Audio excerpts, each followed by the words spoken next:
Welcome back, MTG Joe here. Today we're going to be looking at the best decks in standard, best of three, traditional standard, standard with a sideboard, whatever you want to call it. We are going to be looking at mainly Untapped GG data, ladder data up to mythic rank. So Untapped is a companion tool that tracks user win rates. So you can track your own win rates, collections. It'll aggregate it with other users, give us a spread in terms of popularity of decks, win rates, a whole bunch of cool stats. Link for Untapped is in the video description. As well as I'll paste all these deck lists and timestamp them so you could import them and net deck to your heart's content with these tier 1 decks. And we're gonna look at, there was one deck that was interesting from a Japanese tournament. I was looking, there's like a 250 person, it might have been the game day that they had over in Japan. A lot of kind of the same list that we're gonna be covering in here, but one kind of a little bit more off the beaten path deck. Usually Japan always brings a spice, but this time it looked like they stuck to some pretty safe bets in terms of decks. So we'll start off with popularity of the day, and then we will look at the individual lists. A question for the start of the video for folks: if you were to play in your standard game day, standard store championship, which deck would you personally bring? I'm leaning towards Gruul Aggro, but I'd be curious to see where people feel they kind of sit in terms of the meta if you're on or the Dimir decks, control decks, whatever it may be, and kind of go from there. So question, put it in the comments. I'm really curious to kind of see where people are at with standard and what decks they're liking the most. So Diamond and Mythic rank, popularity of the day. This is just kind of the metagame distribution in terms of volume of games relative to archetypes. We'll look at the win rates themselves. So Dimir Midrange is just eking out Mono Black Midrange as the highest win rate at about 9%. Just shortly behind is the Mono Black Midrange, which is kind of like a demon deck that we're seeing. We have Golgari Midrange at 7.5, so black-based midrange has taken over the top spots of the format. We have 4-color Domain, which is the domain control or domain ramp decks. Azorius Temple, which is the Oculus decks. Both they're like mid-6s, close to 7. Gruul Aggro kind of has two flavors. There's the Leyline version of it, and then there's the Innkeeper's Talent version of it. Bant Control, similar concept to the domain deck, but it's more like an Overlord control deck, a little bit more interaction on the stack as opposed to trying to go over the top. And then Rakdos Sacrifice is an interesting one in terms of play volume. This is like a Rotten Mouth Viper deck. Check the stats. Like the highest win rate version is like 51%, and then it's like 48% for another version. So not the highest win rates in terms of those decks. Just quickly kind of looking at the aggregate rates for the day. So keep in mind with the win rates for the day, we don't know the underlying population of decks, so it could be a relatively small population, kind of considering it in that. But like Bant Control for the day is doing the best in terms of win rate, followed by Boros Auras, Gruul Aggro in the 58s. We kind of get a glob of decks here in like the 57-58% range. Just looking at play rate popularity, we do see the Gruul Aggro deck, which peaked at about 20%, kind of fall down. And then just kind of on the rise, we're seeing the Dimir Midrange and the Mono Black decks, which had kind of fallen off. Dimir's been fairly consistent, all things considered. Sorry, I'm still recovering from COVID, so my voice kind of goes here and there.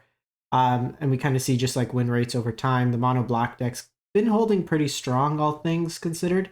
We do see like the Gruul Aggro deck kind of fall, which kind of makes sense. The Mono Black deck will have a lot of cheap removal, playing pretty well into it. Dimir Midrange also kind of increasing over the last couple of weeks. We had it in the low 50s, and now it's kind of coming up. And then Golgari Midrange was as low as 45%, creeping up mid 50s depending on the version. There's like a rampy-ish version, and then there's just like the more traditional midrange version. So we are going to look Diamond and Mythic rank, 60,000 games of best of 3 Magic were played for the week of September 24th through to the 14th. So we're looking at a couple weeks just to get us a nice sample here, a nice spread of decks.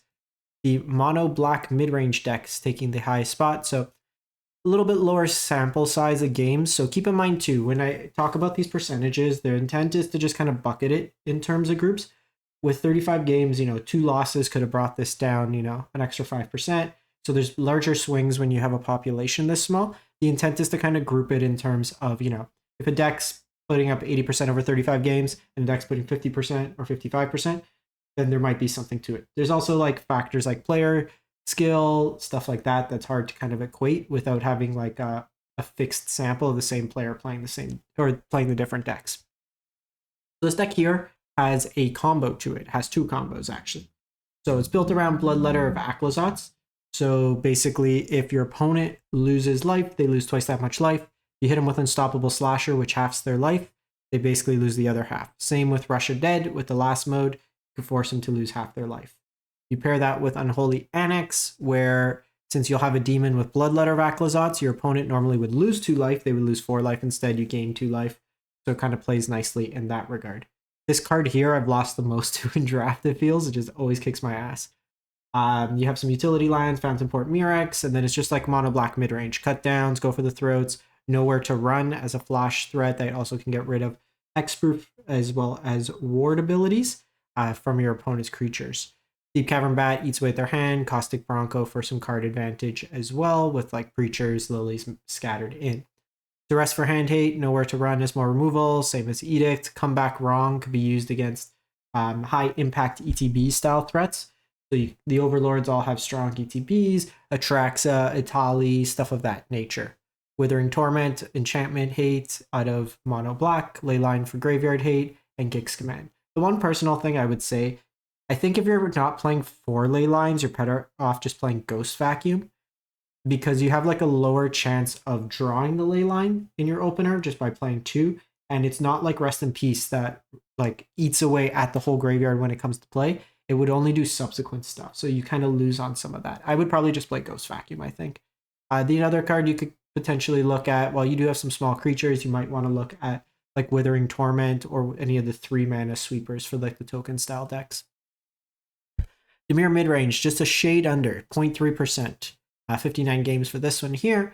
And this was the highest win rate deck last week. So built around Kaido. Kaido seeing a little bit more play in Pioneer. We've seen Ninja Rogue style decks. There was a historic community tournament from the Eternal Discord that was won by Ninjas as well, packing some Kaidos in there. So just cheap evasive creatures. Mockingbird can copy like your Deep Cavern Bats, Flood Pit Drowners, Tashanas, Urtais. So just evasive creatures that you can easily kind of attack, no blocks, cheat in Kaido. That also plays nicely with Gix because it draws you cards with having the cheap evasive creatures. The one thing I'm not 100% sold on is the disfigures. You're probably better off cut down. Like I understand the red decks can pump out of that range, but it would also pump out of disfigure range. Whereas like at least cut down has a broader spread. So that's an interesting one. If folks who are playing a lot of Dimir, let me know what your thoughts are on disfigure versus cut down. I'm really interested in just kind of picking the community's brain on that one. That one's the one that sticks out to me. Phantom Interference, cheap interaction, Urtai, some more interaction on the top end. Some Gloomveiled Verges, Restless Reefs, and the mana base. Hand hate, removal will go for the throat, negate for big mana stuff. Blot out can be used against like Atraxas, big mana things. Liliana's in here for the control mid-rangey matchups. Dashana for activated abilities, really good against like Domain. We have Hostile Investigator, discard your opponent's hands, good in the mid-range decks. Same with Aclazotz. The mid-range decks, black-based removal decks, there's not as much exile. It's more like damage, or like either damage-based removal, like from red, or like black will just have like go for your throat style effect so you can get it back. Gix Command is sweeper, kind of rebuy value engine. And then in order, we have Golgari Midrange. So the black-based midrange, highest kind of population of decks in terms of play rate and highest win rate. So this version of Golgari, while not having the slasher combo, it's just using slasher as a recursive threat that puts pressure on your opponent's library. A lot of death touch creatures that can trade up in terms. Archfiend as well as Shieldred, some Gix Command main, Caustic Bronco in this one. So a little bit more aggressively slanted version of the midrange with just a higher density of creatures. Usually like the Archfiend can close out the game fairly quickly. Cut downs, go duresses, go for the throats, kind of your main effects. You could sometimes see like the crime-based versions where they're using the 3-drop that finds you lands, the 1-drop lizard that when the line comes to play pings to kind of enable that. There's a couple different variants of this Golgari deck going around. Figure for more cheap removal along with Anoint with Affliction, Duress, Cruel Claw, Heist as cheap discard effects, Terra Sunder for artifact enchantment hate. Choking Miasma does a nice job of hitting your opponent's stuff while leaving your creatures, considering it hates on or sorry, this one is the one that you can put the counter on your stuff. There is the one that hates on like white and green creatures instead. We have more lilies for the mid-rangey matchups, and Tranquil Fillback eats away graveyards, blows up artifacts, enchantments, can gain you life. Just a flexible all-around card. You then go to Azorius Tempo, 70%. So this is the Oculus deck. So this deck here is kind of built around the concept of putting cards into your graveyard, whether it be stuff like Chart a Course, 3 Steps Ahead Looting, Picklock Prankster. Just put cards into your graveyard, and then you can reanimate these big threats, Haughty Djinn and Oculus, with Helping Hand or with Recommission. You can also like clone these effects for value. Filling your graveyard also makes it easier to cast Oculus, which then fills your graveyard more with the Manifest Dread. So it kind of aids the game plan, right? You get it out, it fuels your future kind of instances. Version's playing a Take Up Shield as a protection effect, into the Flood Maw, as well as Soul Partition as cheap removal, and just a bunch of cheap instants and sorceries to kind of fill your graveyard and give you some velocity in terms of your deck. Doorkeeper Thrall for the ETB style effects, good against like Domain, anything with a lot of like enter the battlefield effects for creatures. Exercise, just a flexible removal. Artifacts, enchantments, creatures with power 4 or greater. Basically really good against like Domain, the Overlord style decks, stuff of that nature, the Caretaker decks even. Get Lost is cheap removal, Negate for counters. Soul Partition, just more cheap removal. Anointed Peacekeeper's attacks effect for bigger mana decks. The Flanker can be used. Graveyard Hate can be used for some life gain. And then Lockdown for the very aggressive decks.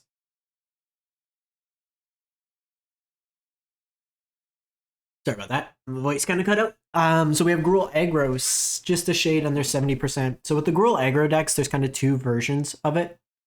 There's the Leyline versions going around. And then, like I said, there's the Innkeeper Talent ones that will sometimes play Questing Druid in the main. Sometimes Paw Patch, the 1-drop rabbit with when you target puts counters. So this version here is a little bit more aggressive all in. We see things like Picnic Ruiner, Emberheart Challenger. It's really interesting to no Slick Shot show off in this particular variant. I'm going to see if there's a different one. I don't love that. I think it's kind of silly to not play Slick Shot. Let's see, this one. This is the Innkeeper Talent one. They went 11-3. So we'll look at kind of both of them just to see. I do think Slick Shot's just objectively better than Picnic Ruiner in these lists. The one card I'm not 100% sold on is Witch's Mark.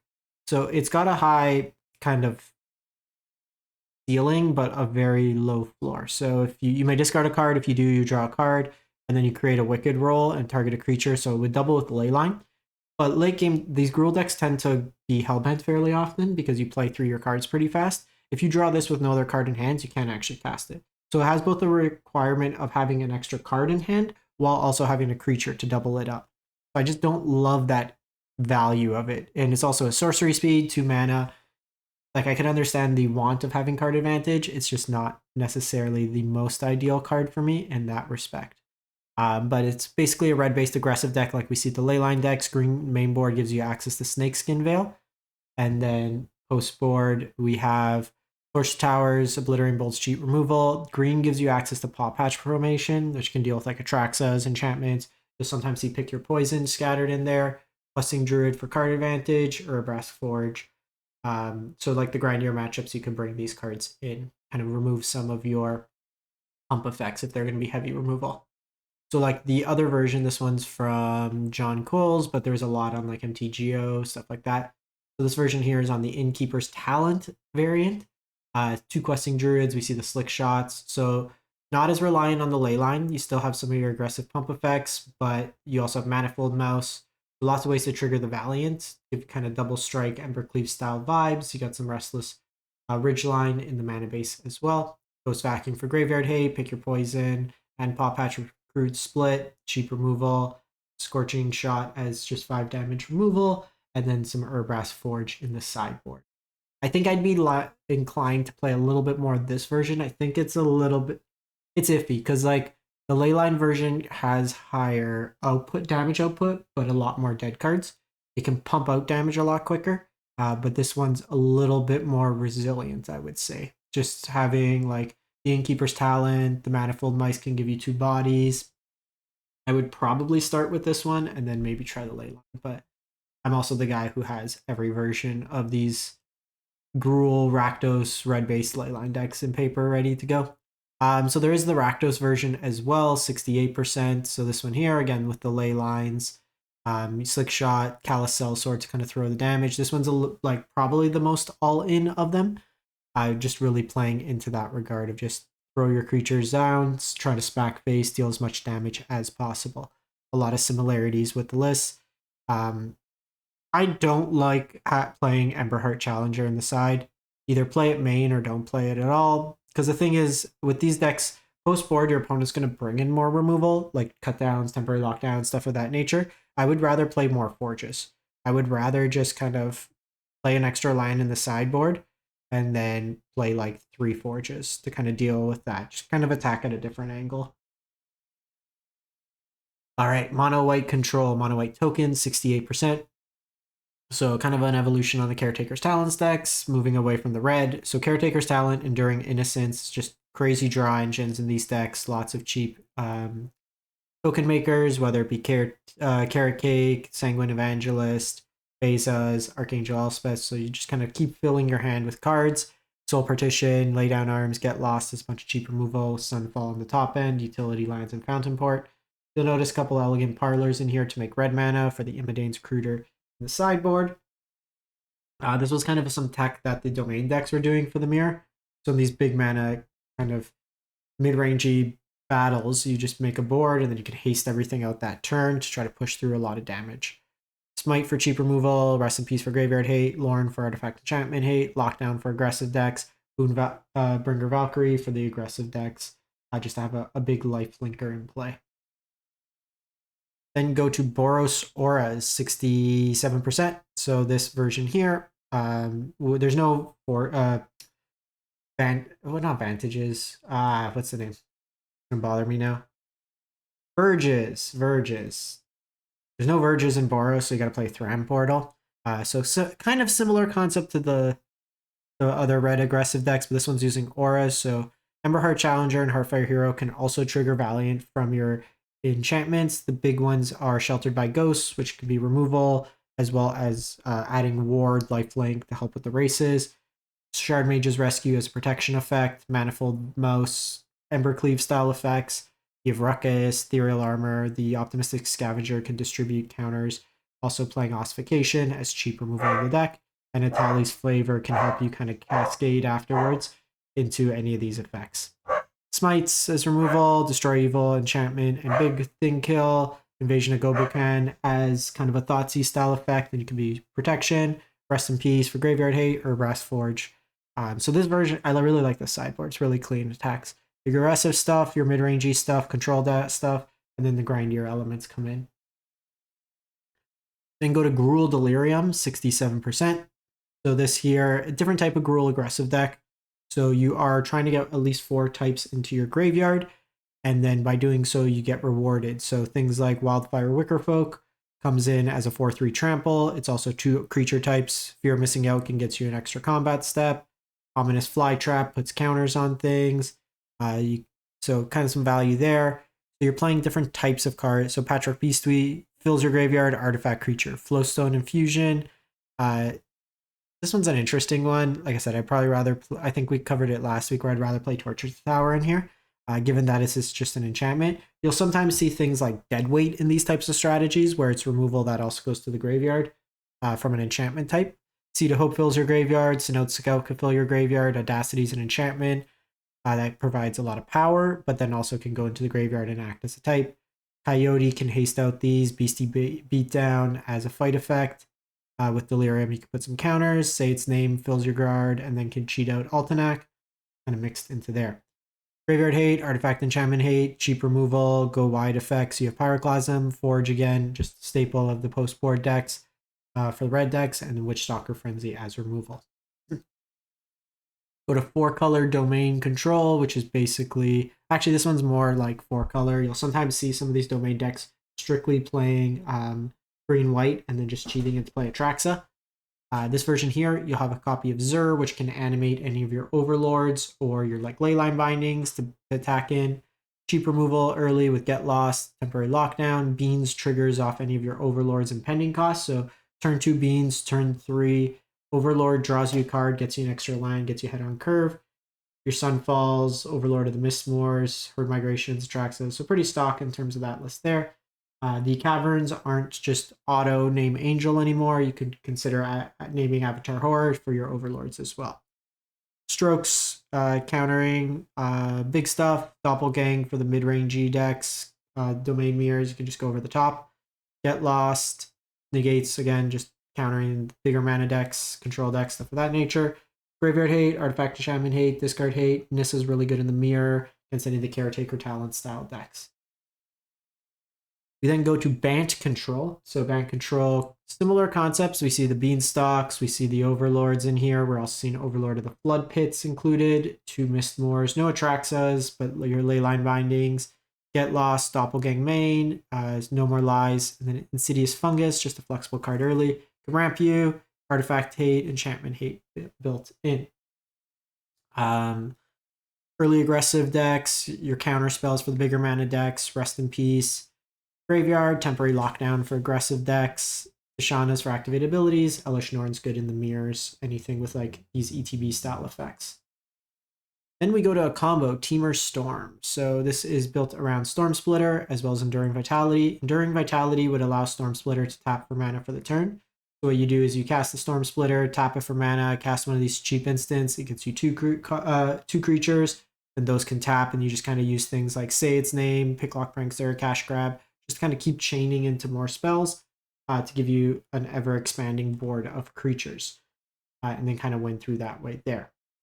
Graveyard Hate, into the Flood mod, just cheap interaction. Magebane Lizard, I don't love it in this deck because you're trying to like pull out multiple instants and sorcery, so it hurts you more than your opponent. There's probably better cards there, just like more removal. Even like playing Forge in the side could be reasonable since they're going to bring in like more targeted removal. Or Graveyard Hate. Negates, Obliterating Bolts, Pyroclasm, so just cheap removal, Terra Sunder, flexible removal, fill back, fill time explosion as a sweeper. And lastly, so this was out of Japan, it was a 286 person tournament. This got top 4. So it's a Azorius enchantments deck. You have Entity Tracker that draws you cards, typically an effect that's stapled onto white creatures as opposed to blue.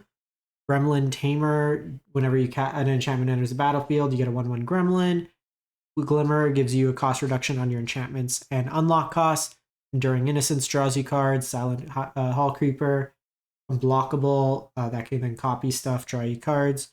Optimistic Scavenger puts counters on things.